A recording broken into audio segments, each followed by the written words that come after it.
కొమరంభీం ఆసిఫాబాద్ జిల్లాలో కురుస్తున్న వర్షాలకు బెజ్జూరు మండలంలో ప్రాణహిత నది ఉధృతంగా ప్రవహిస్తోంది. బ్యాక్వాటర్తో 12 గ్రామాలు జలదిగ్బంధంలో చిక్కుకున్నాయి. తలాయి, తిక్కపల్లి, భీమారం, పతసోమిని, సోమిని, మొగవెల్లి, సుష్మీర్, నాగేపల్లి, ఇప్పలగూడ, గెర్రగూడ, బండల్గూడ, చింతల్పల్లి, అందారంపల్లి గ్రామాలకు రాకపోకలు బంద్ అయ్యాయి. వేల ఎకరాల పంట పొలాలు ప్రాణహిత వరద నీటిలో మునిగిపోయాయి. మరింత సమాచారం దేవిదాస్ ఫోన్ లైన్ లో అందిస్తారు. దేవిదాస్, ప్రస్తుతం అక్కడ పరిస్థితి ఎలా ఉంది?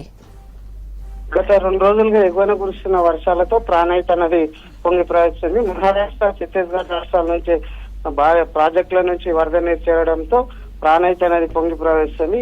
బెజ్జూరు మండలంలోనే సుమారు 13 గ్రామాల మొత్తం జల దిగ్బంధం అయ్యాయి. గత 3 రోజులుగా ఇక్కడ ప్రజలు నానా అవస్థలు పడుతున్నారు. నిత్యావసర వస్తువుల సరఫరా లేకపోవడంతో గ్రామస్తులు ఇబ్బందులు పడుతున్న పరిస్థితి ఇక్కడ ఉంది. దాదాపు 13 గ్రామాల్లో సుమారు 7,000 పైచలకు జనాభా నివసిస్తున్నారు. ఇక్కడికి ఆఫీసర్లు కూడా పోలేని పరిస్థితి నెలకొంది. అయితే కంట్రోల్ రూమ్ ఏర్పాటు చేసి స్థానిక ద్వారా కొద్దిగా సమాచారంతో అధికారులు అయితే అప్రమత్తమయ్యారు. ఎన్డీఆర్ఎఫ్ బృందాలను సైతం రప్పించేందుకు జిల్లా కలెక్టర్ వెంకటేష్ పుత్రే చర్యలు చేపడుతున్న పరిస్థితి ఇక్కడ ఉంది.